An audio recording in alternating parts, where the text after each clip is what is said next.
So let's talk a bit more about this competition as a whole. So what's really the aim of this challenge, and what do we hope that everyone will walk out with? Well, first, we aim to promote innovation. We hope to inspire everyone to develop creative solutions by highlighting the union of business and technology. We also hope to equip you all with the latest insights and enhance your business and tech expertise. The world is also constantly evolving, so we hope that our competition can offer insights into how business and technology are evolving on a global scale. And we hope to expand your horizons and understanding. We also know that so many of you are aspiring technopreneurs, and we hope to give you all a platform where your outstanding projects and ideas can be acknowledged. It is also our honor to be sponsored by the Crimson Youth Fund, which has allowed us to offer cash prizes to our top performing participants. However, even though there are great cash prizes to be won, we believe that what you learn from this experience is more important than any amount of cash you can get. And today we aim to meet all of those goals that we've just mentioned. Hence, we have Ms. Zhi Hui here, who has very kindly agreed to talk a bit about their experiences and offer their expertise.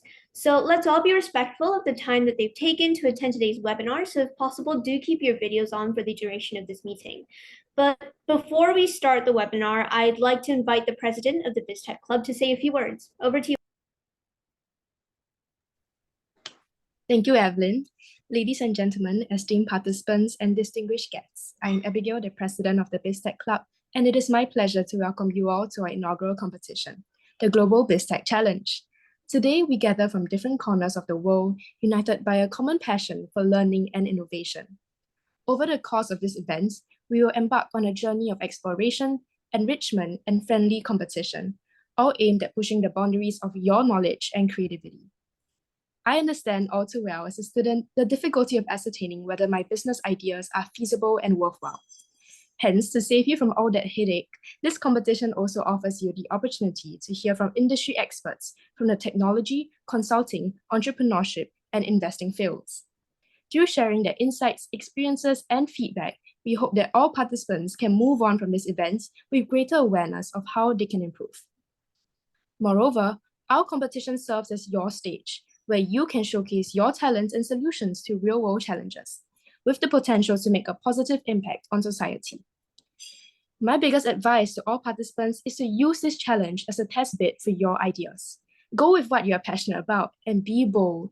That's how great ideas are born. As we embrace the spirit of camaraderie, let us seize this moment to forge meaningful connections and enrich our understanding. Together, we can foster an environment where ideas thrive and where innovation knows no bounds. I encourage each and every one of you to embrace this opportunity with an open mind, a passionate heart, and a determination to make a difference. So, let the Global BizTech Challenge begin, and may this event be a stepping stone towards a future that is brighter, more inclusive, and filled with endless possibilities. Thank you. Great. Thank you, Abigail, for that amazing speech to kick off this webinar. I'm sure we all feel the same way about this competition, as Abigail mentioned, and are very keen to begin. So the first step would be this webinar. So without further ado, let's give a very warm welcome to Ms. Zhi Hui.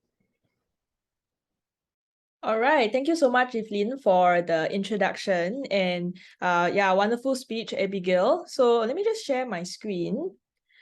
Okay, yeah, so before I start, I'd just like to thank Abigail and team for having me down today, and nice seeing everyone here on a Saturday evening. I'm not too sure whether everyone here is speaking from Singapore. It seems like it's a global challenge, right? So I think there are people from all over the world, which is wonderful, right? We love working with youth all over the region. And yeah, so I'm happy to also share a little bit more about Skilio, what we do, and feel free to also ask me some questions later on. Yeah, so later I'll also be dropping some of my contacts in the chat. So if any of you have any challenges that you face or any burning questions you have for the challenge, right, feel free to reach out, right? Because I'm sure you will also get some insights, right, from someone who potentially might use your product or be involved in your business one way or another. Yeah, so that aside, right, formal introductions first. Hi everyone, I'm Zhi Hui. You can call me Zhi Hui or Zhi if that's easier. And I'm one of the co-founders of Skilio. Yeah, so Skilio, right, basically is skills portfolio put together, right? That makes it easier for you to remember what we do. And essentially what we do at Skilio is to democratize career access, right, and democratize international career support, right, for students in the region. So for now, we are mainly based in Southeast Asia, and what we want to do is to help students, regardless of like their paper qualifications, regardless of where they are in the country, to access some of these opportunities. And the reason why we actually want to democratize access is because unlike in Singapore, where we are quite small, I'm not sure if all of you have been to Singapore before, most students have access to most career support, right, and opportunities. But one thing we realized when we traveled out into the region is that students in like tier 2 or tier 3 cities, they might not necessarily have the same amount of career support as students who are staying in the central or the capital cities, right, in the bigger countries. Yeah, so we thought, why not use our programs and our platform to help students access some of this, regardless of where they are in the region, right, which is why we are doing what we are doing. Yeah, so one of our flagship things that we run as part of Skilio, right, is this thing called the Skilio Career Fellowship, where we help university students in Southeast Asia, like I mentioned, kickstart their international careers. So I think what you can see Skilio as is basically not exactly just a platform, not exactly just a program, but a fusion of both. Yeah, so I would say it's a tech-enabled program where we actually support students to get some of these opportunities. Simply put, right, we are actually building a community of students who are very skilled, right? So just like all of you who have your passport that you use to travel across the world, right? What we want to do is to help students build a skills passport. For those of you who do not know what skills are, right, skills can be soft skills and can be hard skills, right? Soft skills are things like leadership, teamwork, communication, adaptability. Hard skills are the more technical ones, right? The more functional skills. So some of these, for example, digital marketing, right? Maybe for those of you who are in software, certain coding languages, right? Or let's say UI, UX. Yeah, so what we want to help students do is to build a program that helps them build some of these skills, accumulate the skills capital, right, and eventually showcase it to access jobs in the developed regions. Yeah, so you can think of it like a train and place program, enabled by tech. So later I'll share a little bit more about our platform, right? But on the other hand, we also work very closely with employers in developed regions, right? So what our employers get to do is they actually get to access a skilled talent pool and also gain support for regional expansion, right? So right now, we have many employers in Singapore, for example, who want to actually expand into Southeast Asia, right? Because the market in Singapore is so small. Yeah, so what exactly they do is they actually use our talent, right, and empower them with the right skills, and thereafter they can expand their businesses into the region. Yeah, so we are building a community not just of students, right, but consisting of employers as well. And what we want to do as well is to facilitate the interaction across developing and developed regions. If you were to ask me, right, we are kind of in like the education space, the edtech space, but also in the human resources space. Yeah, and if you ask me, that has been something that I always wanted to do since I was in high school. Yeah, so a little bit about the platform that we use, right? How do students accumulate their skills capital, right? So what we actually built is a Skilio portfolio, which is a skills-based hiring platform that helps students showcase and demonstrate their skill sets, right? So this is the tech part to it, which my team has built in-house as well, right? And what we actually do, the first step, right, is that students will write reflections and get feedback from their friends and teachers. So if you think of it, I'm sure you have done reflections or like theses or essays, right, at the end of your program. So that's what we do. Essentially now, students don't just write it on a Google Doc or Google Excel, but they actually write in our platform, right? And what we do is to use AI, this thing called natural language processing, to scan through students' entries word by word. Right, and what it does is that it will give students a skills insights report, right? We'll generate the skills data and we'll use this to match students to different career opportunities or even placements, right, with the employers. Yeah, so this is the tech part, right? But that being said, the business is not just tech, right? It's not just a platform, but it's built around a community and it's built around a program, right? Our fellowship as well. Yeah. So why exactly did we start? So if you see here, for those of you who are in the Singapore education system, these were my grades and these are my co-founders' grades, right? For those in Singapore, you know, this is not excellent grades, right? In fact, we were kind of very, very mediocre, right? We passed, but we weren't doing so well. We in a way kind of sucked in school, right? Doing very well. We weren't the students that were the top in school, right? Yet, I think one thing that we were very happy to have, right, which were educators who acknowledged our contributions to school, right? Even though we weren't the best students academically, but me and my co-founders, we did manage to take part in many, many different extracurricular activities, right? Just like this challenge, I think this is one very good example, right? So over here, you can see some of the things that I've done in school. I was in the Students' Council, right? I was in the school's orchestra, led the school in a lot of ambassadorship programs as well, right? And that really led me to realize that I can still bring value to the school, even though I wasn't the strongest academically. And I felt pretty good about myself, right? Even though I sucked, my grades sucked. And that was a very powerful feeling because I realized that your worth is really determined not just by your grades, but so many other things that you do outside of the classroom, right? And after my A levels, right, which is basically our high school final exam, I did different internships and jobs as well, and I realized that the value that I can bring can extend beyond my school. I can scale what I'm doing, but to also my community, right? So over here are just some of the pictures of me doing training. I really love working with youth.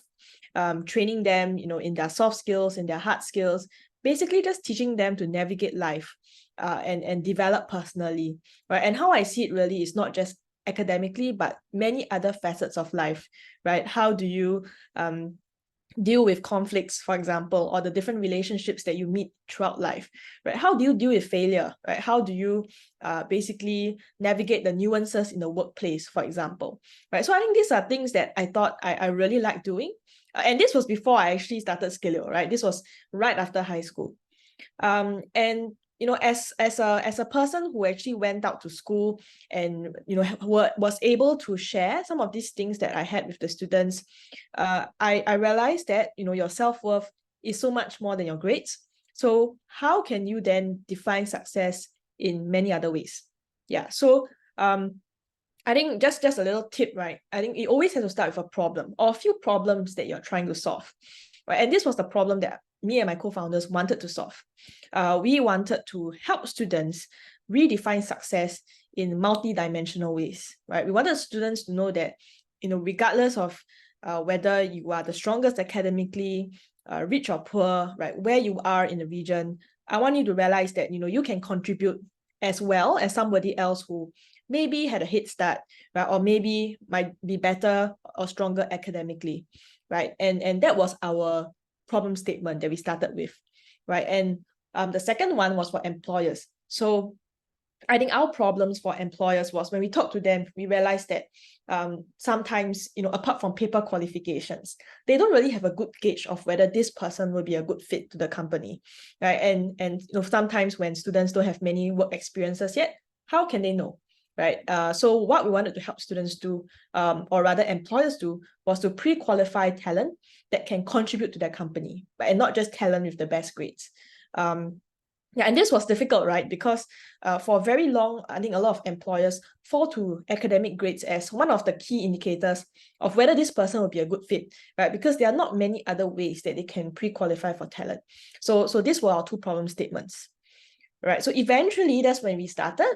I actually started Skilio with my friends in 2018. So it has almost been 4 to 5 years since we came out with this.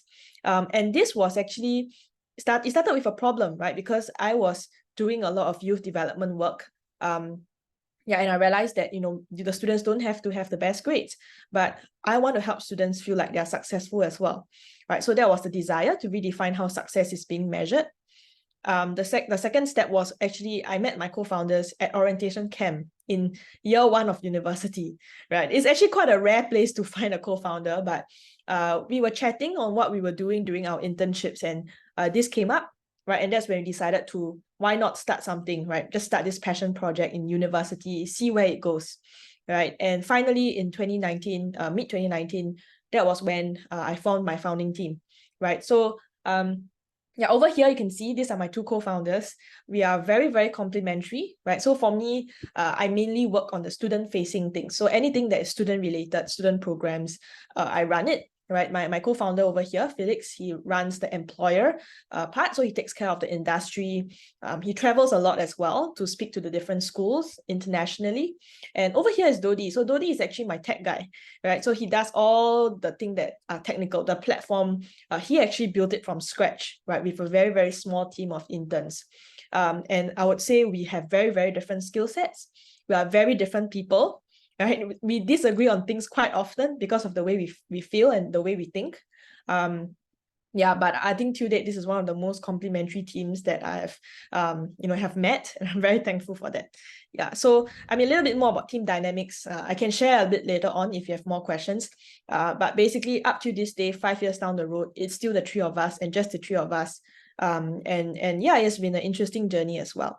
Yeah, so a little bit of a timeline, right? We started Skilio when we were in our first year of university, right? And I graduated last year, so it has been about 4 or 5 years, like I mentioned. And we are doing this full time, right? Meaning we're not doing any other job at the side.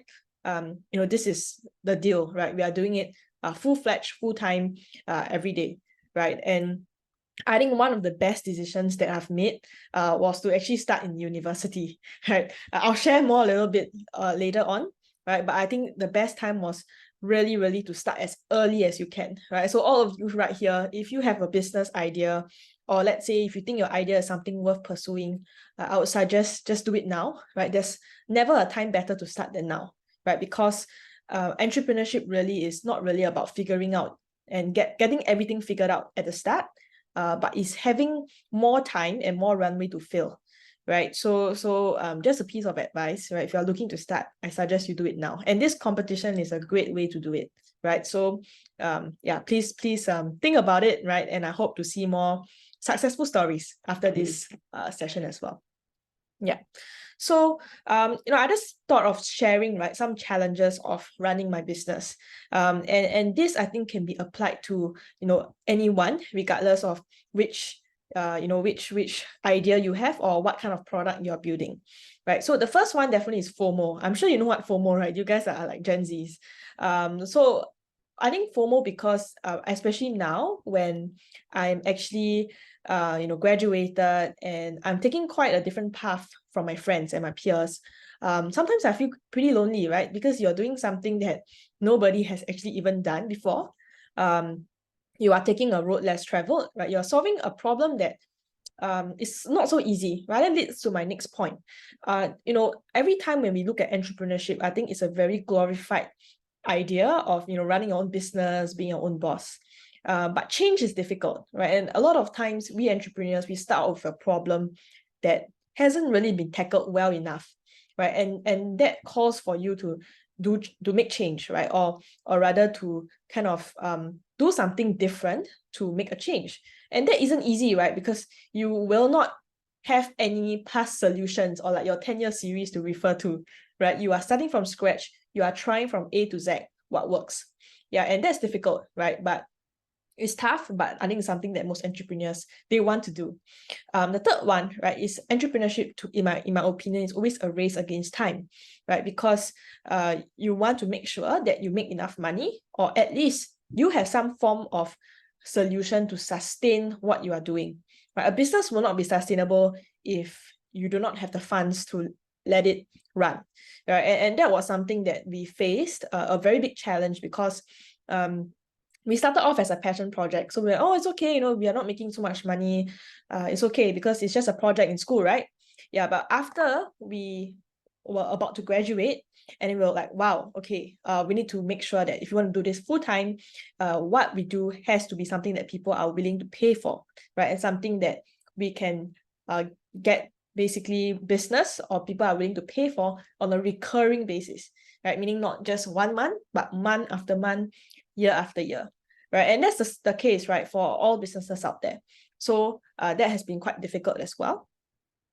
Yeah, but like I said, there's many downsides or challenges. Like I said, resource and time constraints, because you are a very small team. You're not like the big multinational companies that have a big office, many resources, a lot of funding, right? Most of the time we are working from home.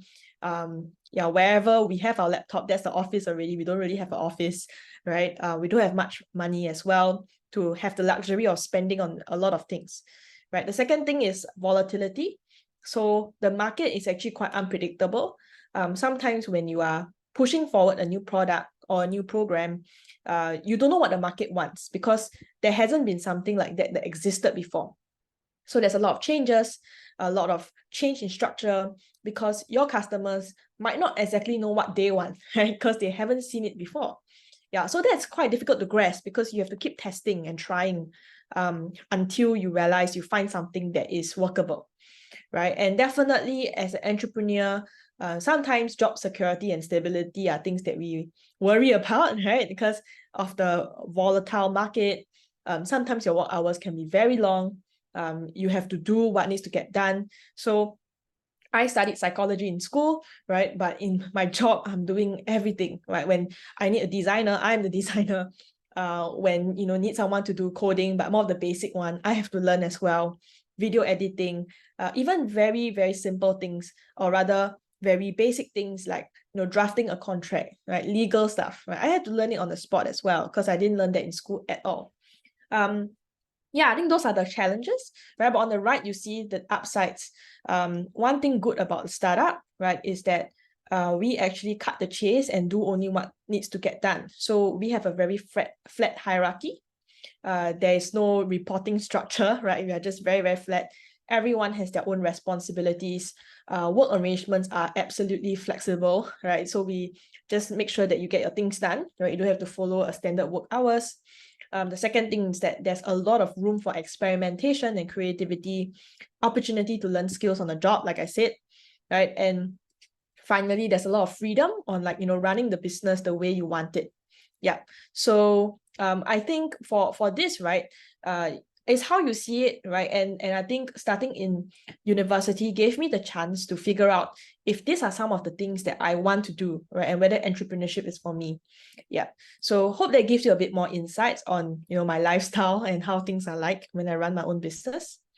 Yeah. But like I said, right, despite these challenges and despite these constraints, there were many things that helped me as an entrepreneur over the years, right? So yes, there are resource and time constraints, but some of the things that helped me a lot was firstly, the support from startup ecosystems, especially in Singapore, right? So if you're based in Singapore or you have access to Singapore support, right, I would highly suggest you to tap on that.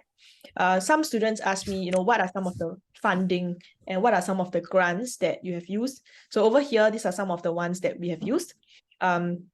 Yeah, me and my co-founders were from the National University of Singapore.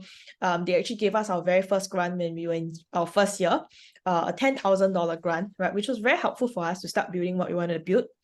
The Enterprise Singapore, which is also, I would say, the arm in Singapore that encourages students or first-time founders to expand their businesses, right? We got a $50,000 grant from there as well. Right, the government is supportive, National Youth Council from the Singapore government, and also corporate CSR initiatives that actually helped us to bring our product to more students in Singapore, right? Even the underserved community. Yeah.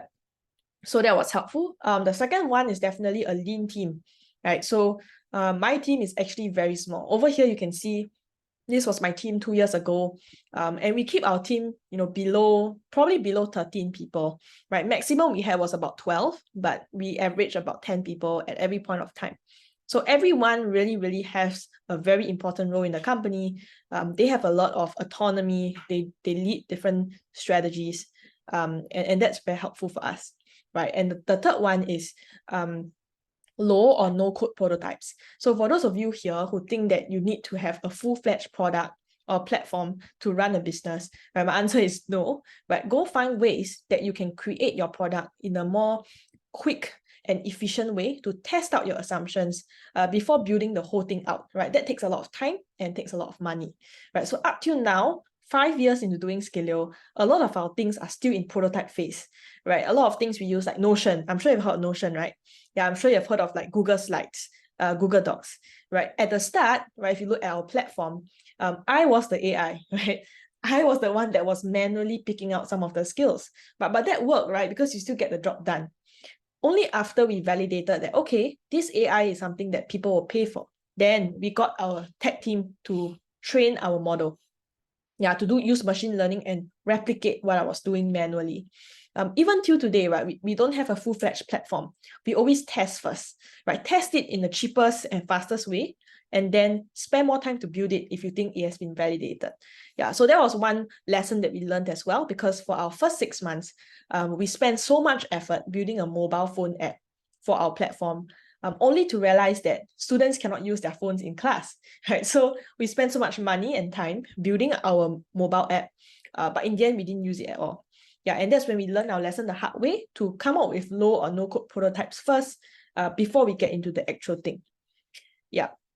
Market predictability, right, is not predictable, it's volatile, and there are many changes, right? But what helped us was really to build our company around experiments, right? So we conduct new experiments every week. Up to today, we are doing experiments. And I think that's the essence of entrepreneurship. It's always trying and failing as many times as you can, until you find something that is viable, right? So how I see it as is, it is not failing at all, right? But it is failing as many times in the shortest amount of time, right? You see the difference there, right? It's not about completely getting it right the first try. It's not, I would say, most probably you can't do that, right? Because in entrepreneurship, there is no fixed answer, right? But what would be the best way to do it is, how can you fail as many times as you can in the shortest amount of time compared to your competitors, right? Because then you will get to the right answer faster than everyone. And you have to do that before money runs out, right? Because you don't want to keep trying until your company runs out of money and then you can't do anything anymore, right? So I think that's important. The second one is really focus on user centricism and solving actual problems, right? So a lot of times we always want to come up with a brilliant product, right? Something that you think will sell. But does it solve a problem that your audience are facing, right? Does it solve a problem that your audience are willing to pay to solve? That's another thing, right? Maybe it's not that big of a problem. So they're like, okay, it's okay. If this happens, I will just live with it, right? But if it really solves the problem that people are willing to pay you for it on a recurring basis, I think you got something on there. Yeah. So being very user-centric, what I do as well is I travel quite a lot. Over here, you can see these are two of my students that we serve in our program, right? So I had a meal with them. I sat down with them, talked to them and asked them, what are some problems that you face? How can I help you more?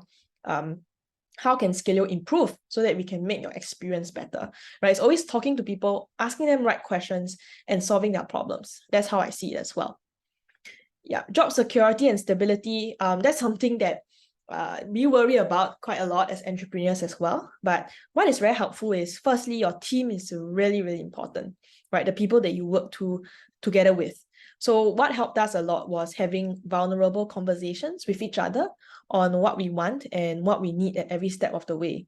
I think running a business is one, right? But I'm sure all of you here do have other priorities in life, right? For example, your personal leisure time, right? In the future, you might think of, earning enough so that it's enough for your family, things like that, right? So because we are not really working in a company, we are working for ourselves. What really helped us is to be very transparent, very honest, very authentic with each other. And that helps us a lot. Yeah, and the second thing is definitely building more network, right? Which is why I think this competition is wonderful, because you already are put in a network of community, right, that have the same passion, are very like-minded, right? And most of the time, if you ask, you shall get. That's what I realized about the world, right? People are actually very kind. Yeah. So what will be helpful as entrepreneurs really is to build a network across geographical regions. And that also helped us to build more networks and more partnerships globally. And I really enjoy that, right? Because that's when you actually get to expand your network, expand your business, scale your impact. And I really enjoy that as well. Yeah. So challenges and opportunities with COVID-19, I think might not be so apparent now, but just sharing some things that happened to us in the past and how we overcame them. So yeah, with COVID-19, I think even now, right, there's a lot of things that have gone virtual, a lot of things that were face-to-face, but they were cancelled now. And one challenge that we faced as well was there were budget reductions actually. And currently also the climate is not too good. So I'm sure all of you will face this problem as well of budget reductions. Sales cycles are getting very, very long. So sometimes, doing B2B work might not be so easy. Yeah, and that's why we pivoted as well. So in the past, we work more with schools, but now we work not just with schools, but individual students. Yeah, so opportunities, right? What helped us was the normalizing of remote work arrangements. So now students are a lot more comfortable working online. Employers are also a lot more comfortable with working with students that are not physically with them. So that actually helped with our business model a lot. Because of COVID, there are a lot of job seekers that actually look for more opportunities. Yeah, so that helped us as well. And now a lot of schools are also going digital. They're adopting like personal learning devices in educational institutions, right? And because of that, they can also use our platform using their laptops or their iPads to learn better. Yeah. And one of the things that was born from COVID-19 was this COVID-19 initiative. We call it the Skilio Industry Immersion Program. Yeah. So back to the topic on, testing something in the most low cost and efficient way. This was actually a prototype, right? And it didn't cost us any money, right? What we did basically was to match students to projects, right? Short-term projects. We worked with 225 of them over 1 month, right? And what we found out was actually a lot of students were very keen to use our platform. And the employers also shared with us some of the feedback that they have when hiring good talent. Yeah, so your prototype does not have to be an actual product. It can be just a small initiative that you run, and you don't have to build a website for it, right? What we did was to just use Notion to share about what the product was. What we did was to just use a series of Google Forms, Google Slides, right? And that managed to help us find some good feedback and build whatever we have on the platform. Yeah, so feel free to do something like that because you don't have to build a product or say an Instagram account to consider you as a business owner, right? You can do that in many different ways. And what keeps me going still till this day, right? Why I'm still doing this sharing today, is I think entrepreneurship helps me to have full control over how I want to run my company. In the past, we did not have food in our pantry because we were, very, very tight on our budget. But now we do have, right? I never actually have Monday blues. In fact, I look forward to Mondays because I really love the work that I'm doing, and I can't wait to get started. In fact, right? So I actually look forward to Mondays. And I really love it that I'm seeing my impact come to life in Singapore and beyond.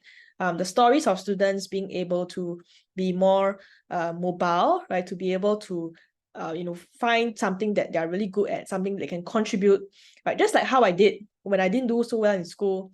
These stories really keep me going. And, I really do hope that more students can benefit from our programs as well. Yeah, so before I end off, just 3 pieces of advice, right? Before we go on to the Q&A. I think the first one is that certainty is elusive, right? Meaning a lot of us always think of, you have many options, right? The paradox of many, many options. But I think my point here really is certainty, you cannot achieve it. So don't be so hard up on achieving the absolute certainty that you know what you exactly want to do before you get started, right? So conquer your decision paralysis, get started and embrace growth and change in the complex world. And what I mean is, I think leading to my second point, finding something that you're passionate about is usually the result and not the cost of experimenting your way forward.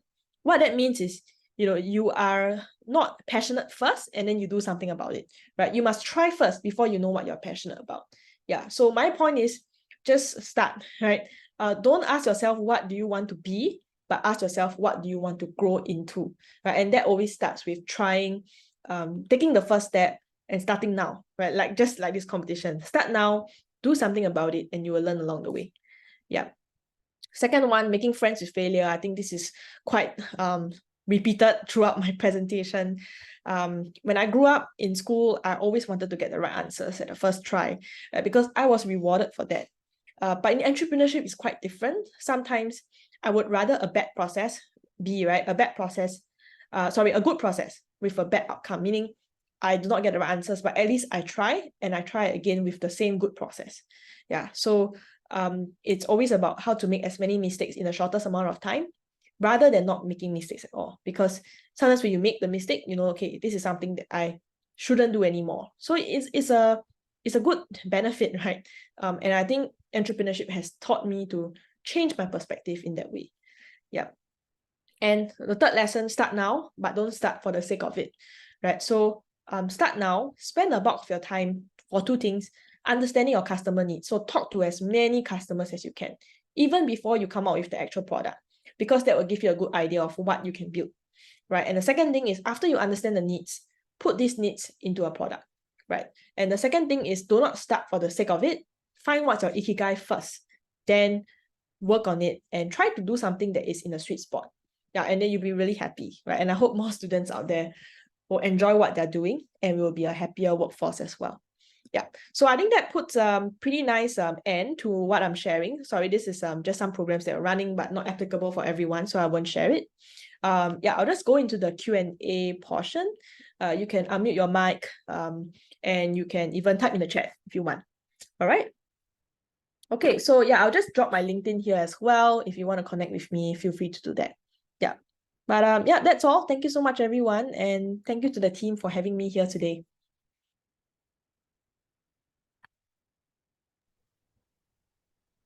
Great, thank you. So the floor is open to questions. So if anyone has anything, you can type in the chat or unmute. I'm just wondering, did you, by any chance, did you start any businesses in high school, or did you kind of wait until university?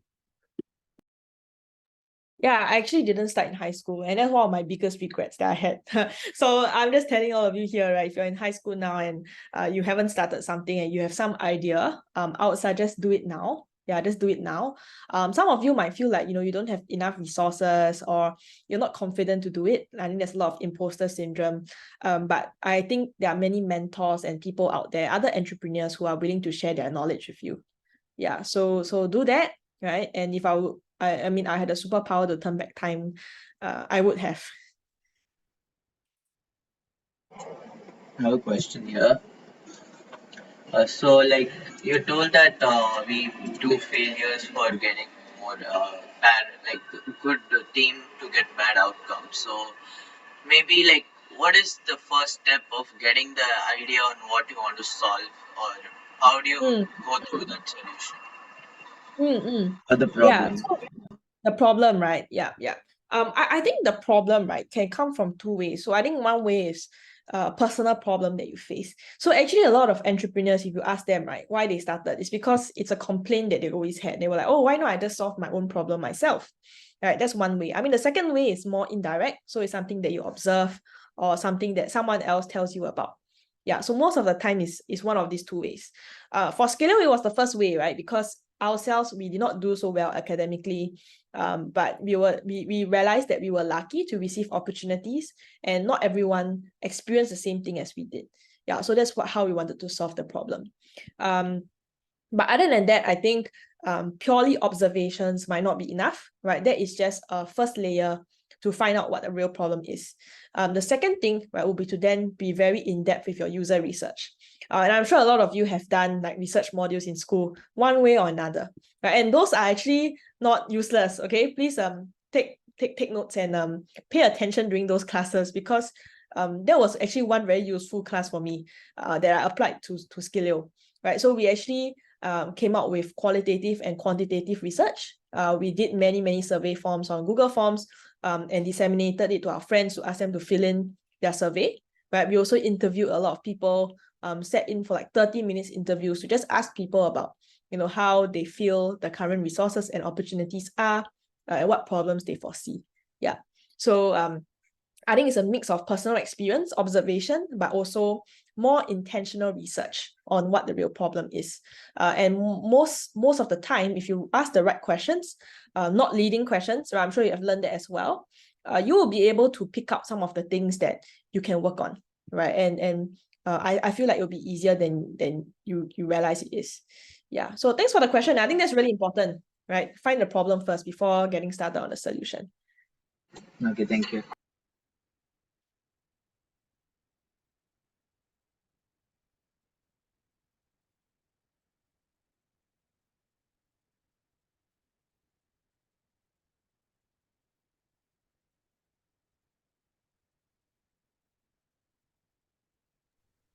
Does anyone else have any other questions?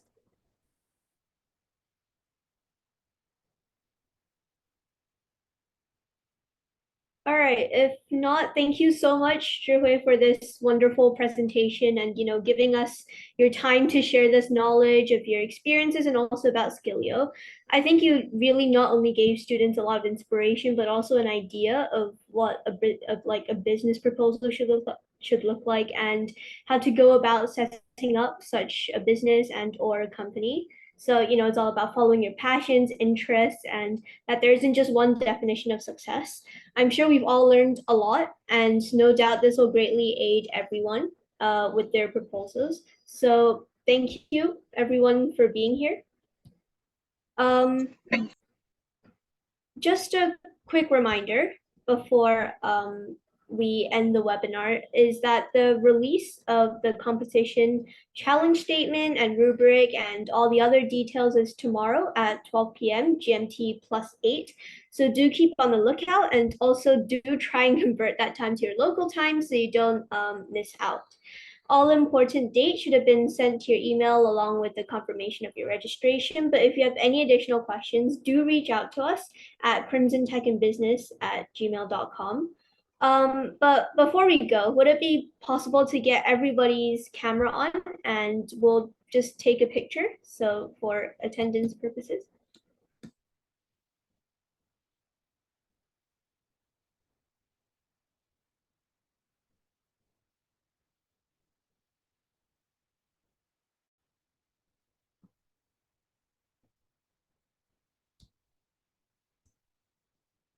Yeah, sorry, Maria, could you stop screen sharing real quick? Thank you so much. Okay, great. Don't be shy, guys. Turn on your cameras.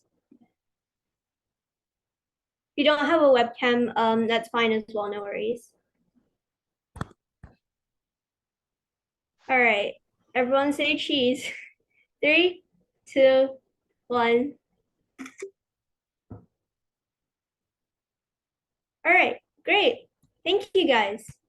Thank you once again, everyone, for coming, and thank you, Zhi Hui, again for being our wonderful guest speaker.